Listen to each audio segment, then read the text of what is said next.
大家好啊，我是优步。五蕴呀，也称作五阴。蕴呢有蕴藏的意思，而阴呢则是看不清楚，或者是阴附。好比树荫之所以存在，是因为有树，而这个树荫并不是树以外的东西。阴呀所指的是树荫底下遮盖的区域，因此啊，阴有遮盖的意思。遮盖呀，就是蕴藏了一些什么。那么五蕴到底在谈些什么呢？其实啊，在大体上是说一个人的我，也就是自我意识。如果以心来说，不是从根识说起，而是从色蕴的启动开始。这也就是人的心升起了分别之时。因此啊，五蕴又称作我或者是心，它涵盖了自我意识的全部。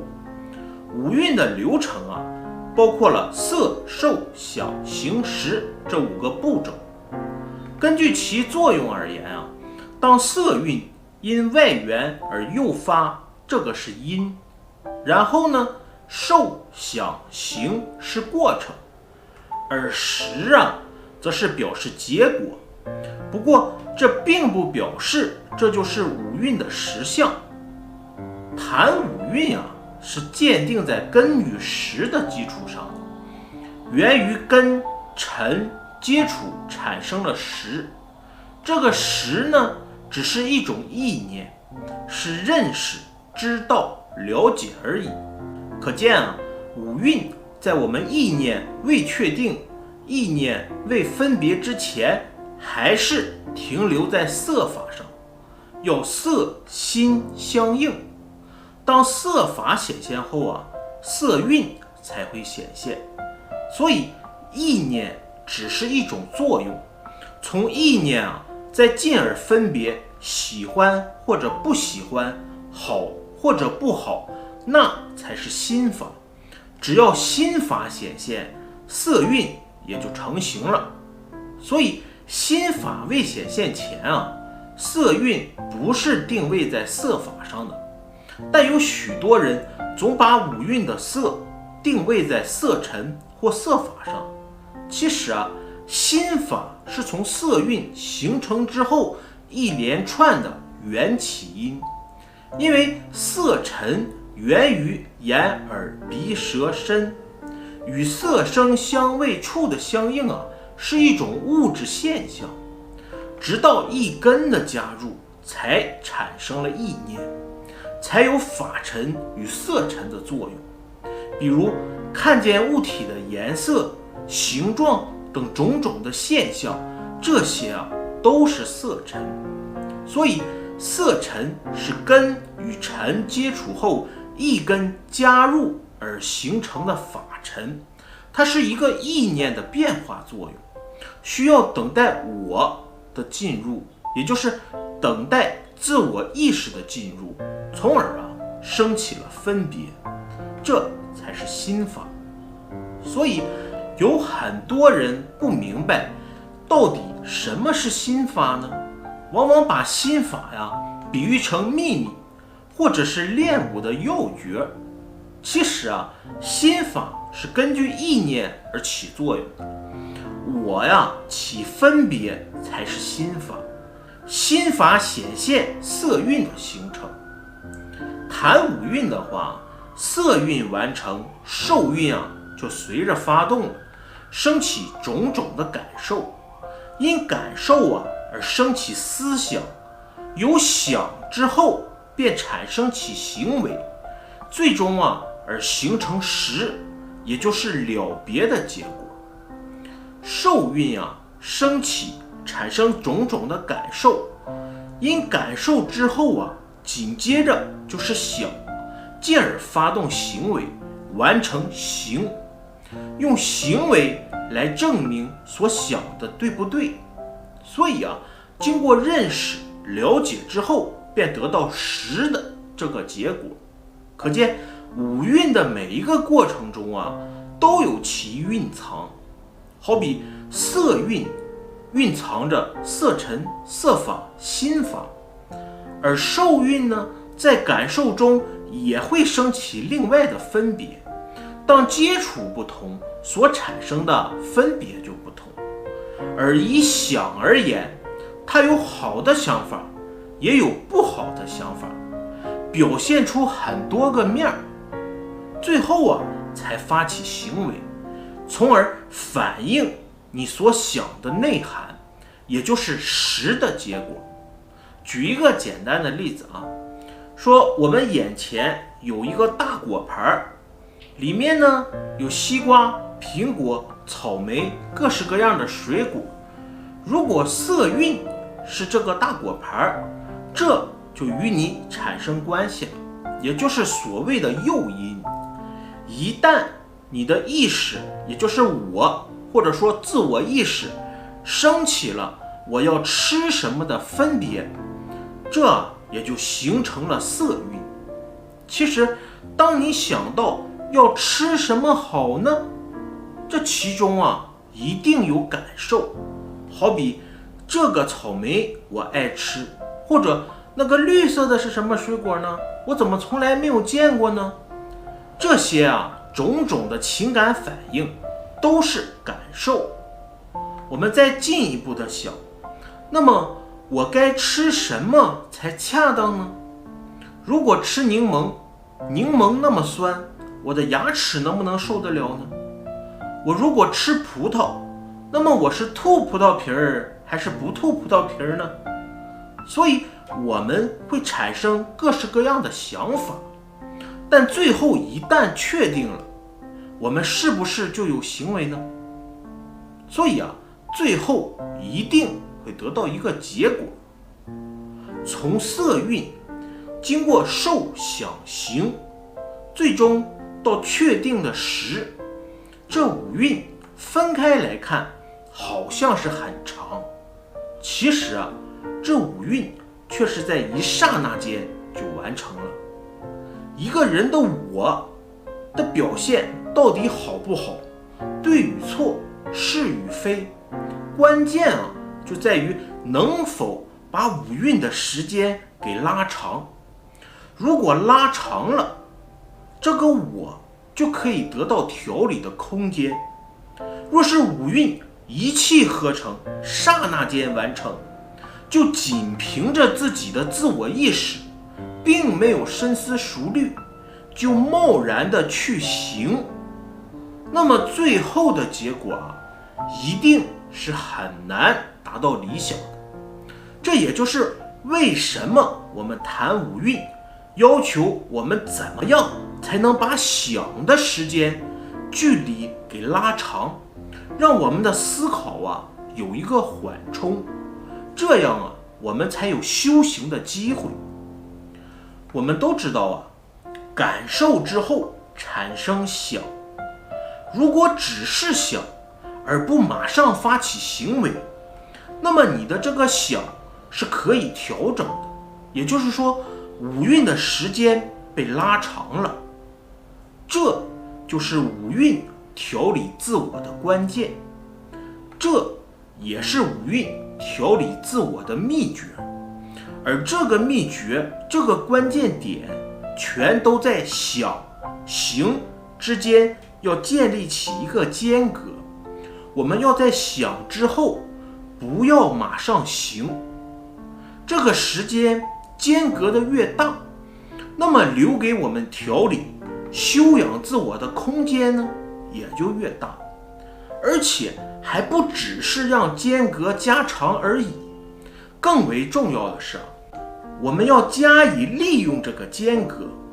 如果我们只想而不去行，这必然是没有结果的，那么五蕴也就不会完成它的作用了，那就成了断想、妄想，甚至是杂念或者是梦想，因此啊也就不可能完成什么结果了。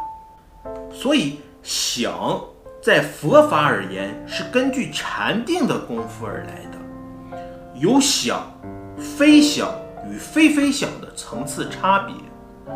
这个想也可以理解为念头，好比我们遇到问题，第一个想，或者说第一个念头，可能只根据自我意识的想。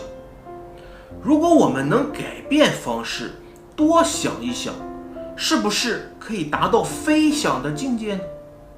因此啊，这个非想就不同于原有的想了，可能比原有的想更好，也可能比原有的想更坏。举个例子啊，我们看到马路中间有个杂物，我们升起的第一念是谁把杂物掉落在路中间呢？这样啊会导致来往的车辆很危险。第二念马上就来了，我要在安全的情况下把这个杂物挪到路边，好解除危险。这就是属于好的想。再次假设啊，如果我们看到老人摔倒了，第一念是想去把老人扶起来，紧接着第二念就来了，哎呀，这个老人会不会讹上我呀？这就是不好的想。而这种种的想都称作非想，但它呀还是不可信的，因为其中有正有负，有善有恶，有对有错，所以我们必须进入非非想。那么非非想肯定是不同于原有的想，也就是必须是有扰意性的想，那才能谈得上达到非非想的境界。所以打从一开始啊，就有缺点和失误，到缺点和失误少一点所展现的非想，直到非非想，这样才能进入圆满没有缺点和失误的想。可见想行之间建立间隔，利用间隔来修行自己，要把握的一个原则就是啊，人的知识经验有限，要根据自己的知识经验而完成的想，最多只能达到非想，不可能进入非非想。因为要做到最后没有缺点和失误，也就是圆满无缺失的地步，最好的方式啊，是从佛陀的道理方法去着手，调整原来的知识经验，培养更高的智与慧，这样才能达到非非想的境界。但是想的时间与距离长短不一定，如果你具有佛陀的道理与方法，想与非想可能在一刹那间就完成了，甚至也很容易到达非非想的境界。相反的，若是不具足佛陀的道理方法，想要达到非非想，可能需要花3年、5年、10年、8年，甚至是一辈子。因此啊，要达到圆满完全无缺失的修养境界，一定要认识这些要领。其实啊，这些道理方法经典中都有提到，但并不能理解成哎呀，其实也没什么嘛，只要改变想法就好了嘛。如果你这么想，那就不对了。你凭什么改变你的想法呢？你能确定你想的最后都没有缺点和失误吗？想之后会行，一定会得到一个结果。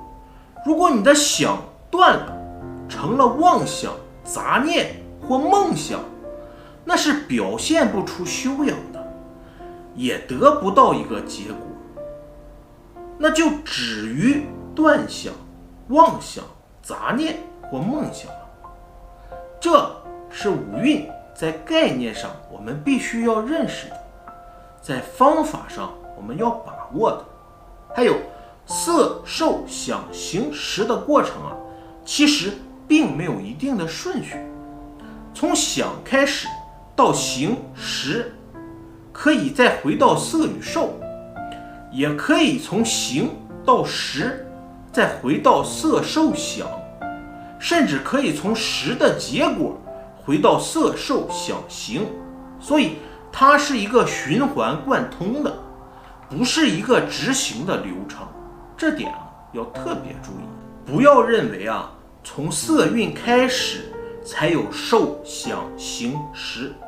其实从任何一个开始，只要根据它的顺序都是可以的，只是在任何一个循环中我们一定要把握它的间隔。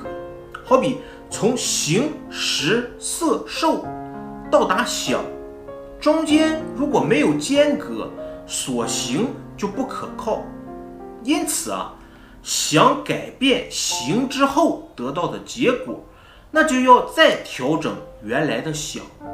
我们要不断的调整、发现、去研究到底有没有缺失。如果有缺失，还是必须重来。所以学佛修行是去修正我们的行为。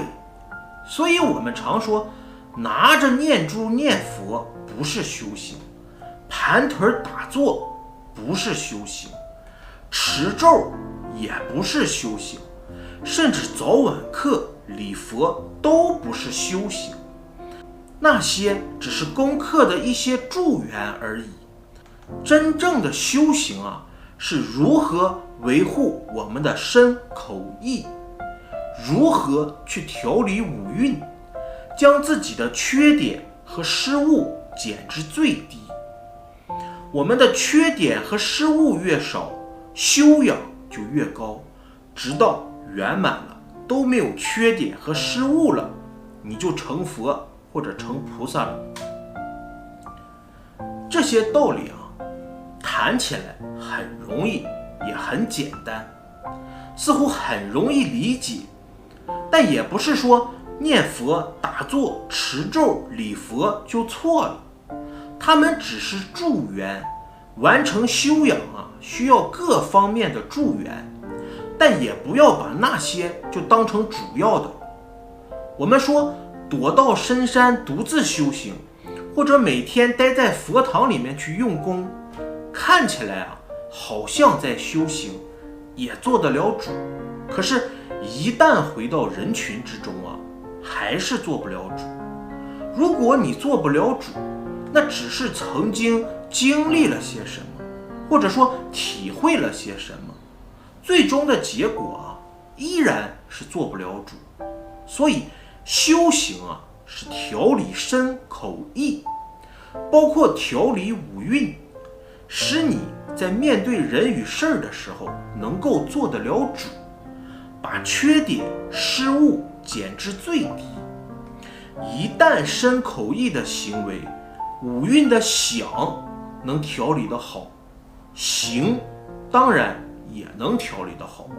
可见身口意是行为，五蕴的行还是少不了行为，只是身口意三者，身与口是从表面去着手，而意呢是从内在去切入，五蕴则是从潜在发起。如果这么分别，身口是粗相，那么意呢就是细相，那么五蕴就是微细相了。这就是五蕴在概念上做一个简单的介绍。好的，感恩大家，我是优步。